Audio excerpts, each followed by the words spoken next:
Hello everybody, it is I, FGF, and RCX Risk, who's also here.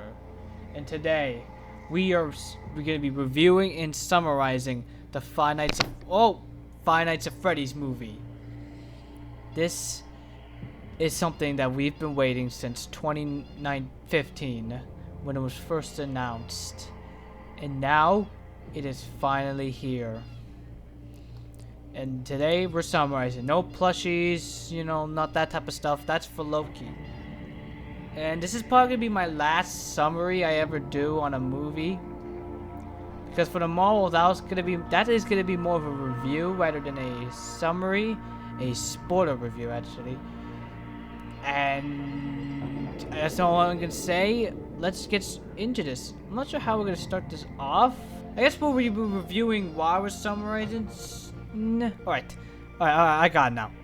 It is the year 2000, where most people we knew like Dawko were kids, and some of us weren't even born.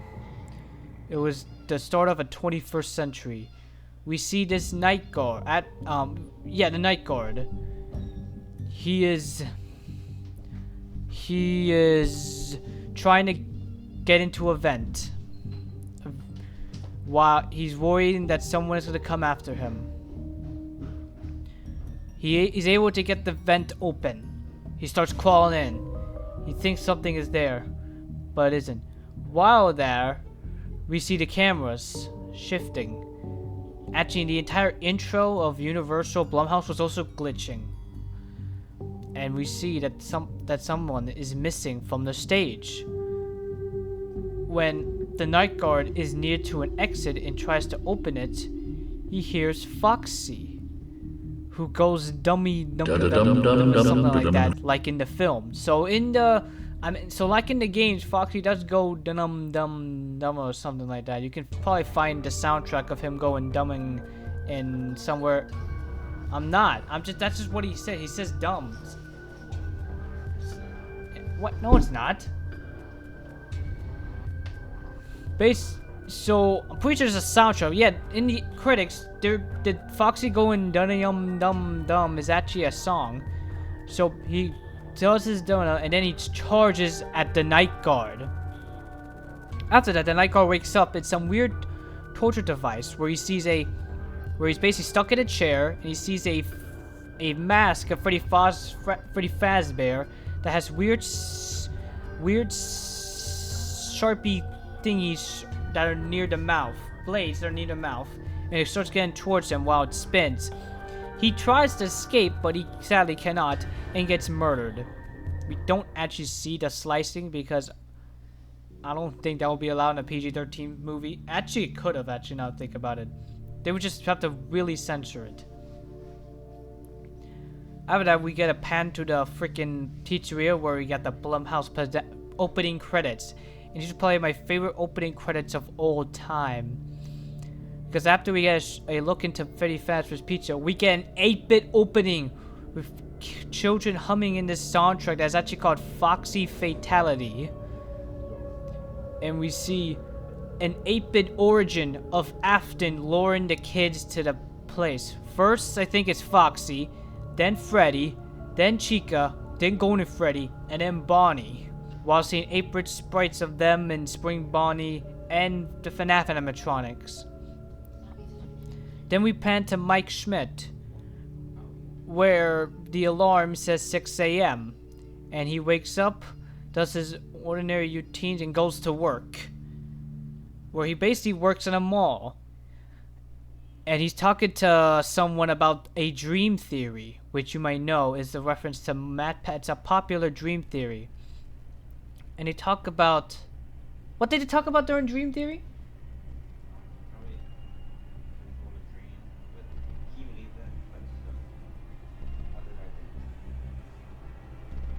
Yeah, something like that, if you heard what he was saying. Anyways, so while that, he goes to get some ice cream. A plate that actually has Chiqui's Magic Rainbow as the mascot. And while that, he sees a dad taking his son, and because of something that we explained where he takes it like he's taking him somewhere dangerous, so he goes in and attacks him in the fountain, basically getting himself fired, where he then has to go meet up with someone named Steve Raglan, who's played by what was his name? Matthew Lillard, who Mike Schmidt's also being played by Josh Hutcherson, which I'm guessing most of you guys know from the Hunger Games, and Matthew Lillard, which we all know from Scooby-Doo, or you guys, Scream, but to me it was Scooby-Doo. So basically, Steve Raglan sees his report about him, and he is for some reason vastly interested in his name. For some reason. Somehow. Now, this isn't really ending. Before you all say anything, no, Mike and Steve are not related. No, it's been confirmed in the end of the movie that they're not. You'll see when we get there. So then, Steve Raglan offers him a job as the security guard. He first declines it, but then he goes to his house. Wait, was that the other day, or no? Wait, he just goes back to his house. Where he has a babysitter of Max, named Max, played by Cat Curlin Sterling. Where Mike also has a sister named Abby, played by Piper Rubio. That's the person who plays as Abby.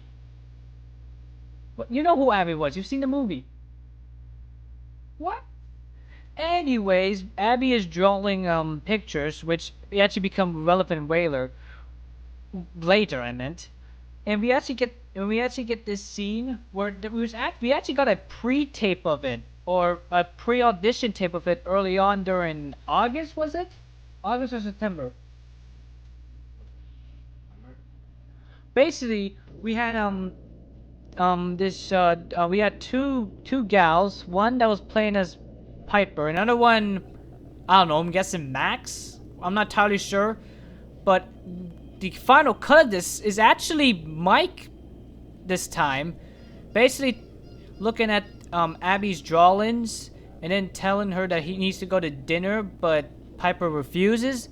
Then Mike later talks about how if she doesn't eat, her body stays the same and doesn't grow, with basically ending where Mike Schmidt is stepping on his friend or something, and then him saying, "At least I'm real." So then we get to the next day during, I think, in school. I'm hoping I'm getting this correct. Where Mike Schmidt is talking to his aunt, one of the teachers, and his aunt's lawyer, and her aunt name is Jane. Was it Jane Schmidt? Pretty sure it was Jane Schmidt, played by Mary Stuart Masterson. I'm pretty sure. And they're basically talking about how Aunt Jane wants to take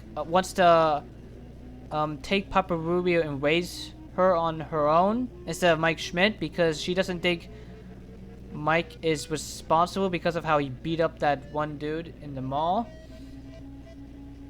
And then while he returns home, I think he sees some type of paper thing that he has to sign, or that was when he got back earlier in the previous day. And then now he calls Steve Riley again to now accept the job. He then goes into the shift at 12 a.m. That was actually why he first didn't do the job at first, because it was at 12 a.m. Also, something interesting, he actually, while he sleeps, he actually listens to noises and stuff. Also, throughout the movie, actually, I'll explain that later. Wait, where were we back at? Oh yeah, what's Mike Schmidt? Let me talk about one of the nightmares he has. I think we first see it the day when after he beats the guy up, he basically dreams about how he had a little brother named Garrett, and he lost him because someone took him. basically during here, we'll just get, so Mike goes into his office. He checks the cameras. He then then watches a little tape about the whole place. Basically the VHS tapes that we've seen throughout the trailers, where they show a lot of stuff, where they talk about how the creator of the place made it for fantasy and fun. We see Endo 01 being worked on and stuff. And yeah, that's pretty much it. So Mike goes back to sleep here, and in this case, he has the same nightmares, but it shifts differently. Because, well, maybe before he sleeps, something moves, and then he checks, and he sees the animatronics. Or that was after the nightmare. So, while he is dreaming, he actually sees the 5 missing kids, basically. And he asks them about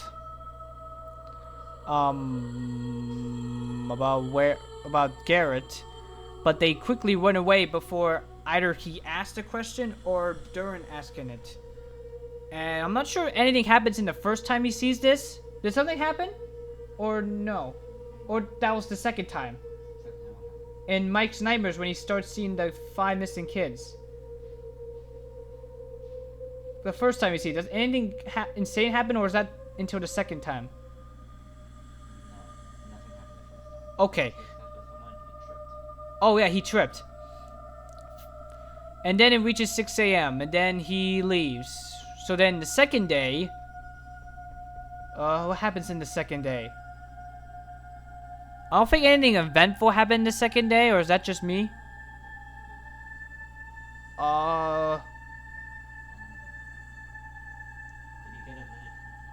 No. That happens in the second night. What about the second day?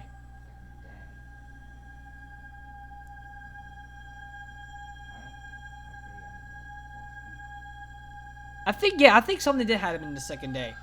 It could be happening the third day, but we'll say the second day.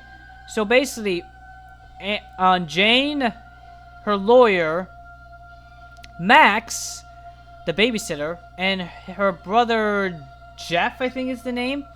They all go to a place called Sparky's. I actually need to search it up. Hold on a second. Hold on. Okay, it's literally just called Sparky's, unless of course the copy shop, including the thing, is a part of it. But it literally just says Sparky's since 1963.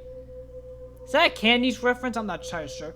But basically, in this scene, they're all sitting there waiting for food or lunch, and MatPat shows up. Yes, MatPat from Game Theory cameos as a waiter.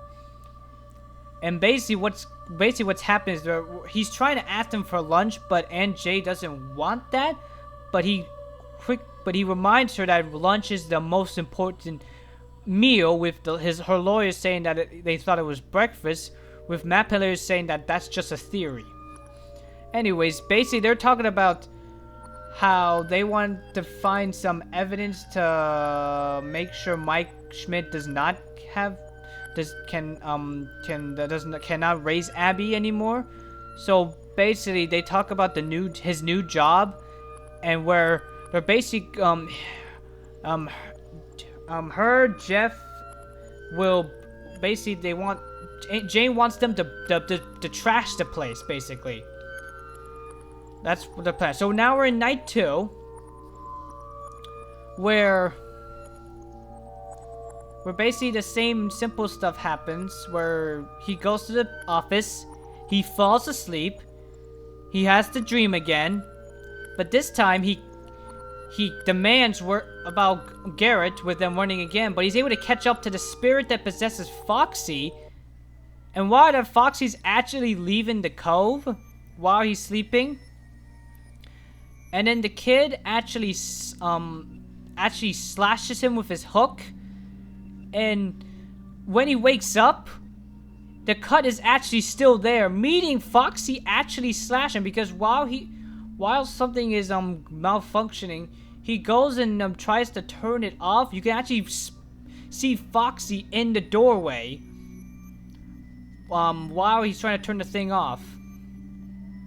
And while that, Vanessa, a police officer, comes by to the pizzeria, played by Elizabeth Leo from that show called You, I think it was. I'm not sure.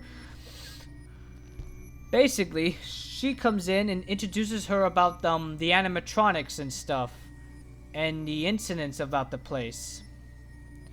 She basically turns on this thing called Showtime, where it basically activates all the animatronics with the song Talk in Your Sleep playing, which actually plays multiple times. It actually first played while the previous night guard was trying to escape, and now it's playing here.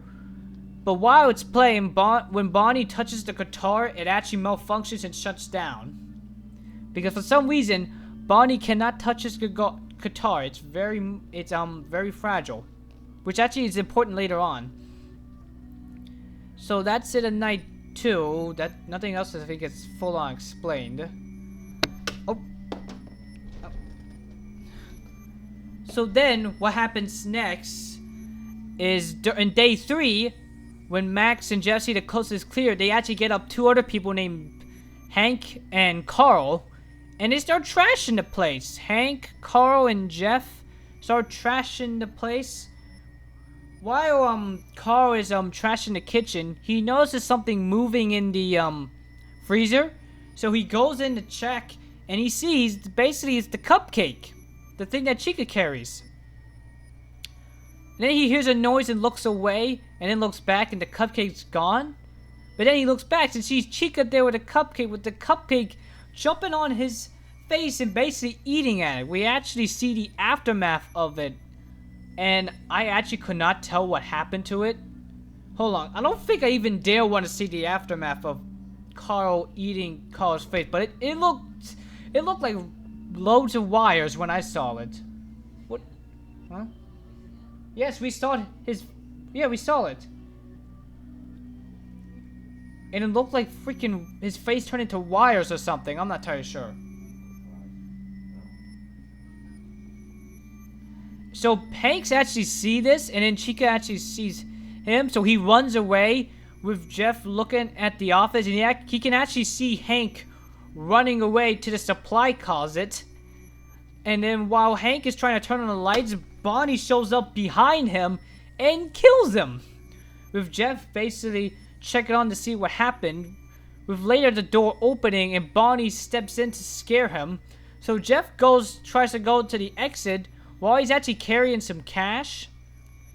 But he can't get the exit open, so Foxy now later comes in and freaking does FNAF 1 jump scare him.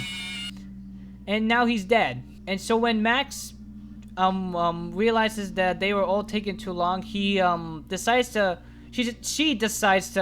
check in the place. But then the spirit of Bonnie comes in and lures Max to parts and service where Freddy is there, and she thinks that the children is hiding inside Freddy, so she jumps in to take a better look. And then out of nowhere, the spirit hand of Freddy grabs her, pulls her near the mouth, and then the mouth just chomps, basically cutting her body in half. Yeah, this film is gruesome for a PG-13 movie. In fact, I've been seeing throughout 2022, 2023, I've been seeing a lot of moments where PG-13 movies do not hold back. First, there was Black Bolt with his brain popping off. Then all the dead kids in Stranger Things. Then seeing 4 people get their bones cracked while their eyes were bleeding. Then in Guardians of the Galaxy, where we saw the High Evolutionary's insides. Then in Secret Invasion, we saw someone's hand get chopped off.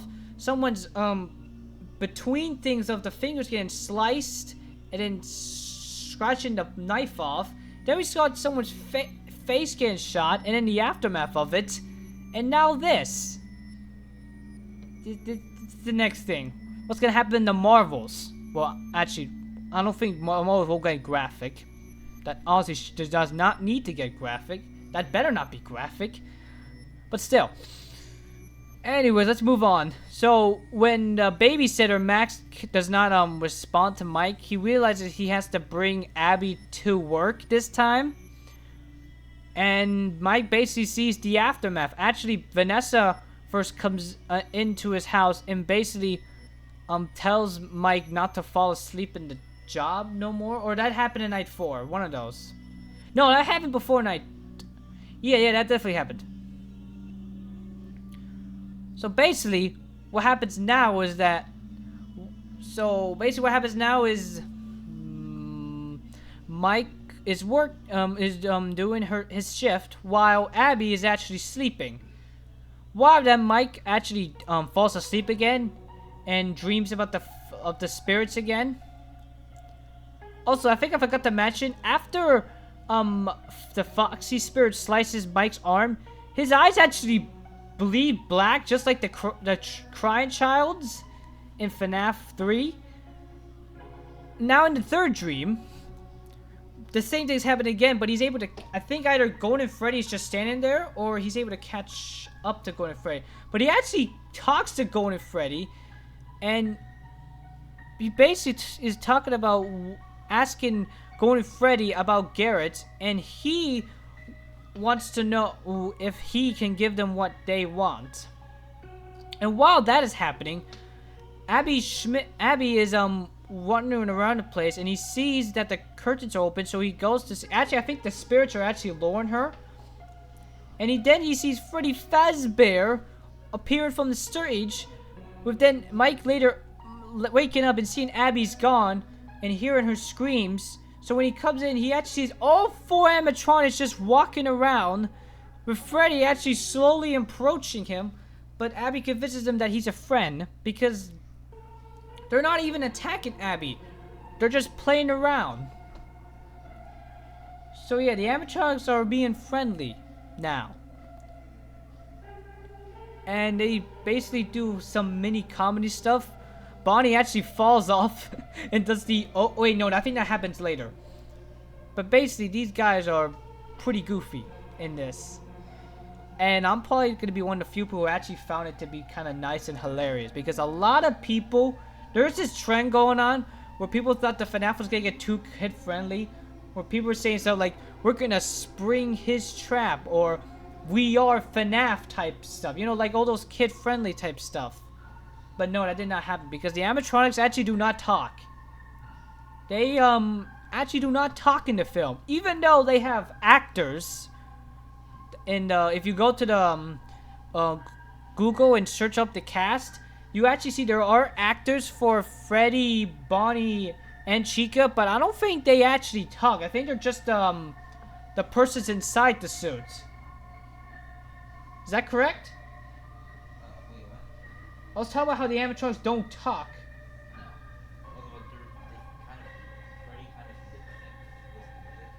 That's true, but on that, only Foxy talks. Even though Freddy, Bonnie, Chica, and like I said before, they have actors, but I don't think they actually talk. They're the ones who are inside the suit, I believe. So then now we're in the 4th day. Nothing actually that big happens in the 4th day. Oh, no. I think Vanessa comes by, and they basically go for a walk. And Mike Schmidt talks to him about his brother Mike and how he lost him and stuff. And Vanessa... I don't think Vanessa says that much that important. But she does come to the night shift for night 4, where basically... They all play around and make an actual fortress. Actually, before that, Mike Schmidt actually checks Abby's drawing and realizes that she's actually drawing. Abby's actually drawing herself with the 4 dead spirits, and Mike finally realizes that the kids are possessing the suits, and which is pretty interesting. How Abby instantly knows that there's children playing the suit. Even before they even went to the pizzeria, Abby was actually drawing these types of characters. which is kind of strange. I don't know how this exactly is. I'm gonna have to watch a theory video about this because I do not have the answer to this.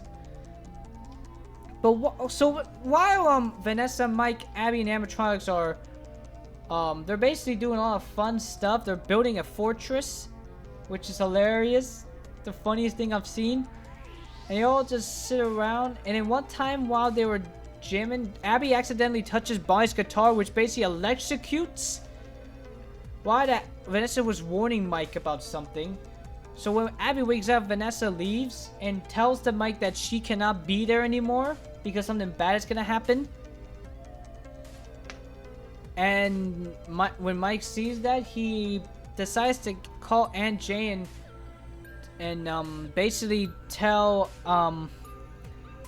Abby that she is now going to be moving with Aunt Jay, and Abby is really upset, so he stays in her room. While that Mike actually goes back to the pizzeria during the daytime or noon, and basically wants to try and speak to the spirits again. But things go actually wrong because the spirits actually tricked them and showed him a reality where the person who took Garrett never actually took him. And they basically tell him that this could be his reality if he made a deal with them where they want Abby. But he realizes this is a problem. So this thing happens where all the spirits actually attack him one by one during the dream, which is crazy. And then Mike wakes up to try and escape, but the exit's blocked, which makes Foxy chase after him. Not again, but now he chases after Mac. Now I think about it, Foxy's the one who's been chasing most of the people. Him and Cupcake. Because I think I forgot to talk about this, but the Cupcake was in the vents, and he almost killed Jeff, but Jeff actually closed the vent in time. Basically, see in this scene where Cupcake's just trying to brutally break the thing open. Yeah, Cupcake and Foxy are the most vicious. To me, at least, they're the most vicious. Even though this claim Bonnie's the most aggressive, I think Foxy and Cupcake are the most aggressive, vicious characters in this. Alright, moving on. Mike is actually back. Not back, but he's now in the torture device the previous knock guard is. But Mike is able to escape through it before it kills him.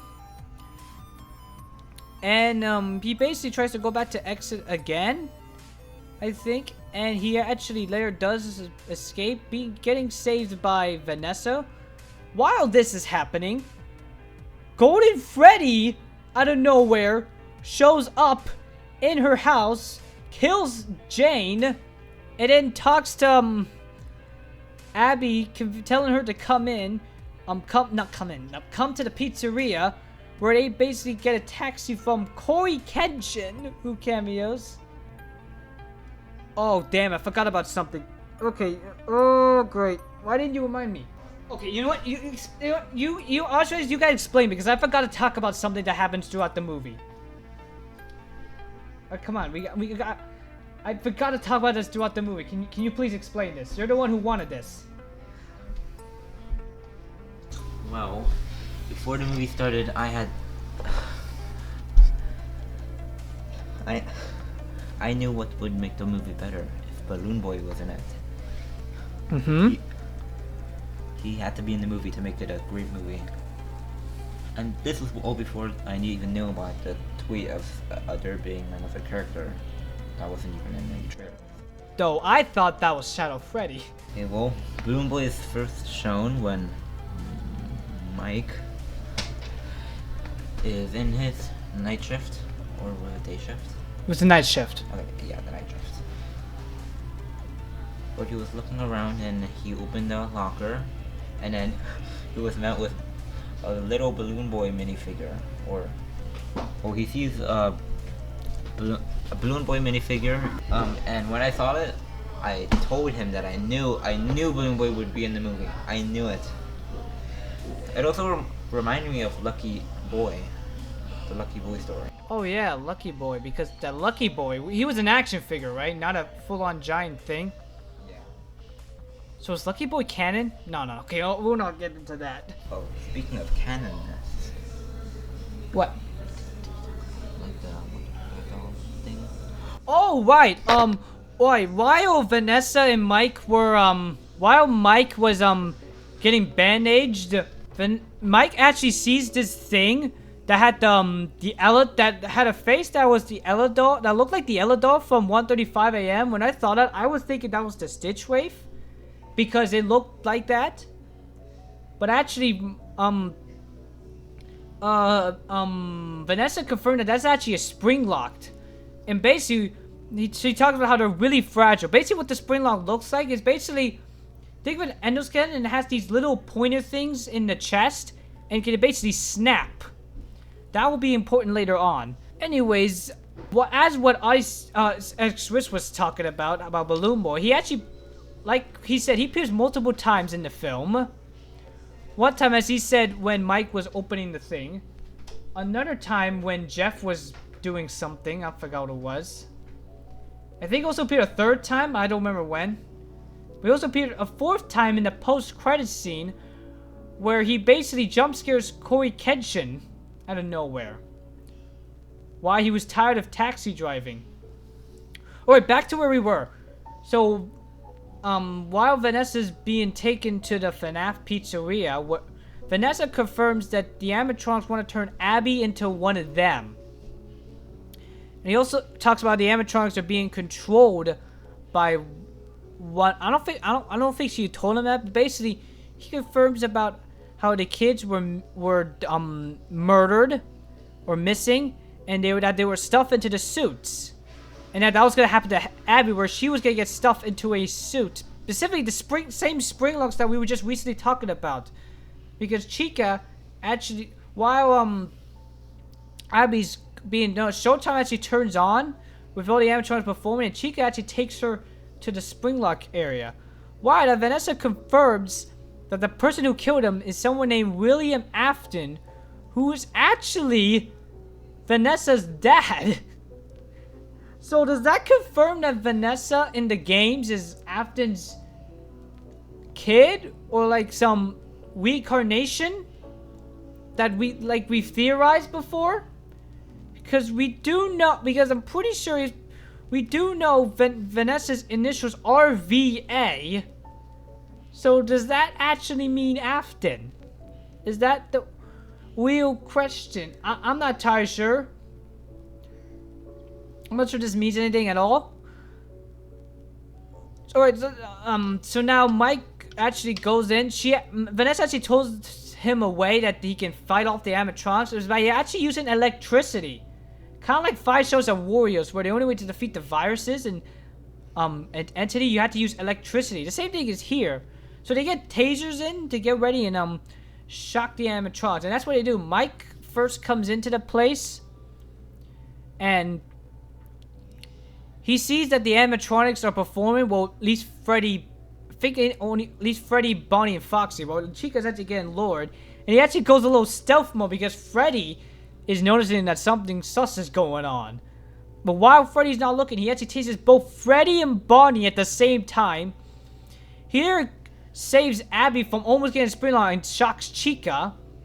And then while they're trying to escape, Foxy realizes it and starts going on the hunt. And then Cupcake comes in and bites Mike's leg, with him later eventually able to get it off him and shock him.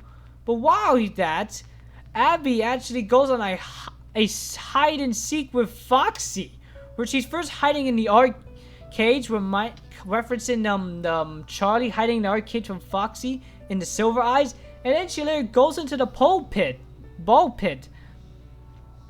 like in the first story, Fast bursts right into the pit.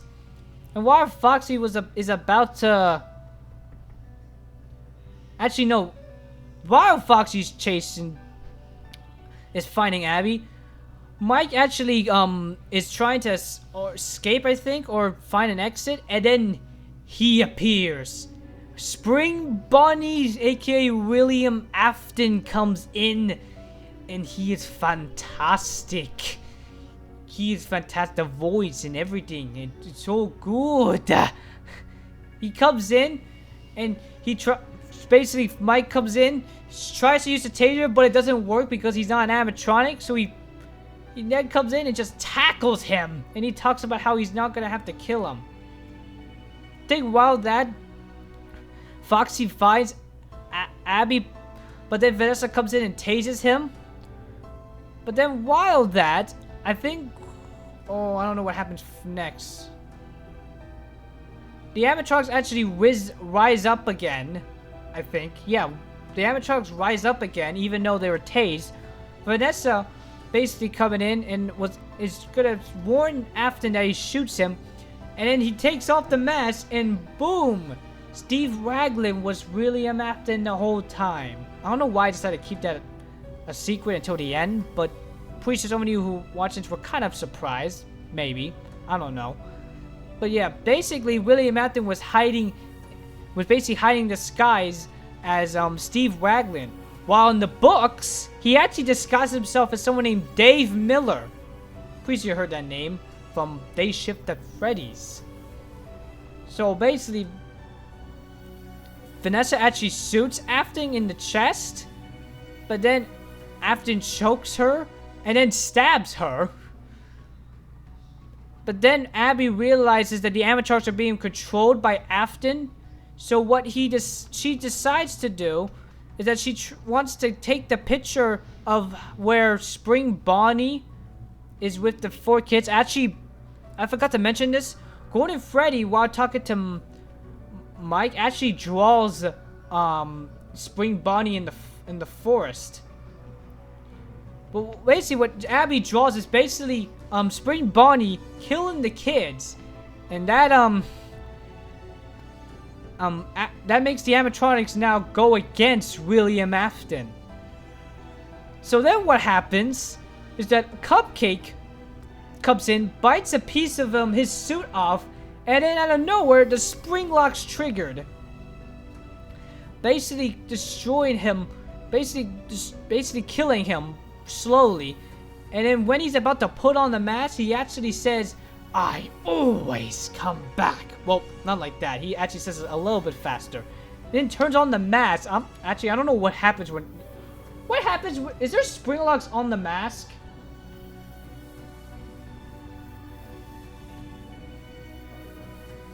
So did he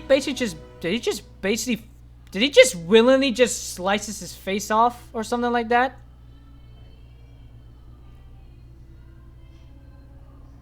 And I gotta say, how they handled the spring lock was probably the best way I could ever imagine, because I was kind of worried that I would just constantly hear him screaming in agony. Actually, I was worried about the spring lock in general. When I first heard about this being a possibility, I was so worried how they're gonna handle this in a movie, because of how people have described it being super duper violent and very gory. At least that's how everyone described it as. But the way they handled it was so good. It was still kind of gory. You did saw his chest getting sliced by the freaking things, but it's not as much because the spring bodysuit isn't full-on Springtrap mode. It is half withered Springtrap light, but not fully Springtrap light. So you cannot fully see. And also is how William Afton reacts. He is shocked about how his spring locks are failing, but he then says, "I always come back," which kind of makes sense because by this now, William Afton knows about Agony and Remnant, so he probably knew that even though his spring locks, he was gonna basically get spring locked and be stuck in that suit forever and possibly die. He knew that Agony and Remnant could bring him back. I think. That, or he's just insane. What do you think? Do you think he knew he was going to come back, or he was just insane? Yeah, I'm pretty sure he knew. Even though people saying that that's not unrealistic, I say it's realistic. I think they did the best way they possibly can. And why the place actually gets destroyed. No, not full on destroyed, but the lights and some of the pieces of the building actually crumble, and they basically have to get Mike and Abby have to get out of there with Vanessa. So I don't know how many times passed, maybe like 1 week or something, But basically, Abby is actually now a lot better than she was before. Because throughout I think the entire movie, Abby was really just drawing pictures of the animatronics, but now he's actually playing with kids now. With Abby actually later on asking if she can be with the animatronics again, and Mike basically says, "Who knows?" Which I'm not sure what that actually means. Actually, we don't even know what happens to the animatronics after. I'm pretty sure they are set free. Maybe. They never said what happened to the animatronics. It was either they were set free or something else. I don't know if they was actually set free, because in the end, we actually see Spring Bonnie, because while they were escaping, the animatronics actually drags Spring Bonnie into, I think, parts and service. Actually, I forgot to mention this. We actually see a Sparky the dog animatronic type suit in parts and service, along with the corpses of the other guys who got killed. Which is basically a callback to Sparky the dog, that FNAF 1 myth that happened. But basically, in the end of the movie, Springtrap sees Golden Freddy, and he basically closed the door on him. And that's how the movie ends, with the Living Tombstones Five Nights at Freddy's song playing throughout the credits.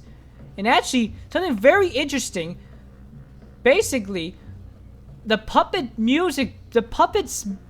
theme plays after the freaking song plays. But not only that, me and I heard a secret message being played out, kind of like how all the secret messages during the mini games played out, where they basically say the letters.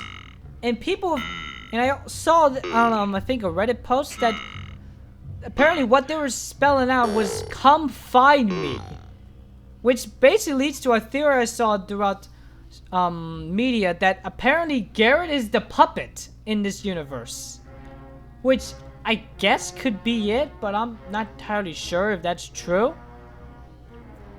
And there's still a lot of questions that needs to be answered. Like what happened to the animatronics? Because I don't know if they're set free or not. I'm gonna say they're not, because then they probably would have shown that they were being set free. And besides, Golden Freddy's still there. So I don't think they're set free, even though they saw their murderer died. I don't think they're set free. At least I don't think so. I'm not entirely sure. And the theory about Vanessa Afton actually being related to William Afton, I'm not entirely sure if that's canon to the games. I think one of the things I'm interested in is that how are they gonna pull Springtrap? Because here's the thing, that's Spring Bonnie, not Springtrap. And what I'm really interested in is what is Springtrap going to look like in live action? Because I'm pretty sure Scott Cawthon wants to make 2 more films if they're able to, which I think they will. They've already, I think, as I saw, they already got $7 million from this thing. But I'm wondering how they're gonna handle Springtrap, because how they handle Spring Bonnie is that you can actually see Matthew Lillard in the costume. But now I'm wondering is, now that basically Matthew Lillard's gonna the William Afton is gonna rot in the suit basically and turn into the freaking animatronic meshed flesh thing that we see in FNAF 3. How are they gonna work that out? Is Matthew Lillard going to wear a lot of CGI while wearing the suit? Or CGI components? So they get CGI Matthew Lillard being a full-on rotten corpse? Or is it going to be like some type of animatronic? Are they going to literally make an animatronic flesh thing? Prop thing? I'm not entirely sure what is going to happen. But yeah, that's the movie. That's pretty much the movie. Here is my review of it. This film was fantastic. This was everything I wanted from the movie. Basically everything. And the thing that I loved the most was the horror. I've said this in the TikTok food, the horror. Because the thing I wanted for this FNAF movie to actually have horror, focus mainly on the horror and not the gore. And they did just that, which made the film perfect for me. I can now officially say this is my favorite movie of all time. This is better than No Way Home. I know that's gonna be a hot take for a lot of you people, but I'm saying that this is better than. I'm a FNAF fan, so my opinion cannot be bad or anything. So 1,000,000 out of 10 of this movie.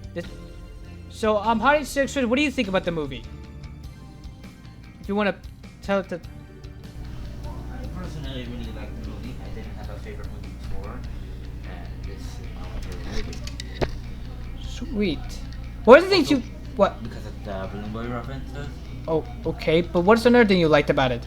The Balloon Boy references. Okay. That I like. Do you think it would have been funny if someone actually said "We are FNAF"? Or no, that would just be full-on cringe. There's this. Did you not hear me? There was a trend where basically people thought they were gonna say, "Let's go spring this trap," or "We are FNAF." Who would have it?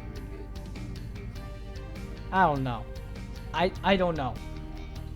But yeah, that is it of the summary on rank. This is probably gonna be my last summary on a movie because I don't know. I'm just not interested in summarizing movies anymore.